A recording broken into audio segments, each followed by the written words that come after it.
Au Myanmar, depuis le coup d'État de 2021, les frappes aériennes de l'armée ont tué des douzaines de civils. Des enfants d'école et des familles abattus durant leur sommeil figurent parmi les victimes. Mais comment une armée de plus en plus isolée et condamnée dans le monde entier se procure-t-elle du carburant d'aviation? Pour le savoir, Amnesty International a examiné des documents confidentiels, des images satellites et des données de suivi et de localisation des navires. L'ONG a parlé à des transfuges de l'armée de l'air birmane et à des sources proches d'entreprises énergétiques, dressant ainsi un tableau des plus complets du rôle joué par des entreprises internationales dans la fourniture de carburant d'aviation au Myanmar. Ce pays importe la plus grande partie de son carburant. Il est transporté via des ports et transite par des entrepôts avant d'être acheminé vers des aéroports civils et des bases militaires. Au cœur de cette histoire, la société Puma Energy, basée à Genève, et ses filiales au Myanmar qui, jusqu'à récemment, jouaient un rôle à presque toutes les étapes de la chaîne d'approvisionnement.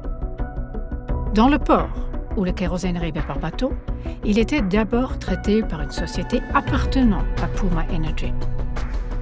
Une autre entreprise locale, payée par la filiale de Puma, le transportait ensuite vers des entrepôts et des bases aériennes réparties dans tout le pays.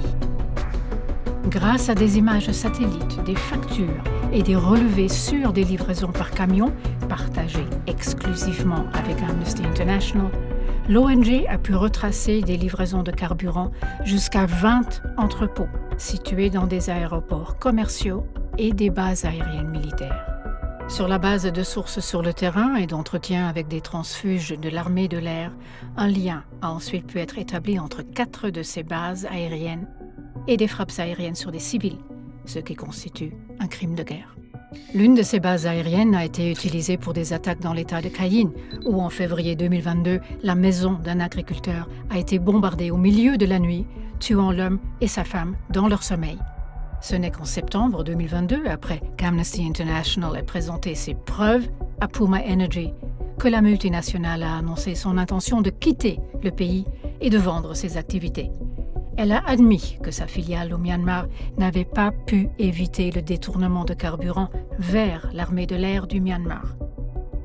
Des multinationales dont le siège est en Suisse, comme Puma Energy, peuvent tirer profit de graves violations des droits humains sans avoir à en répondre. Pour que cela change, il faut enfin une loi efficace sur la responsabilité des multinationales.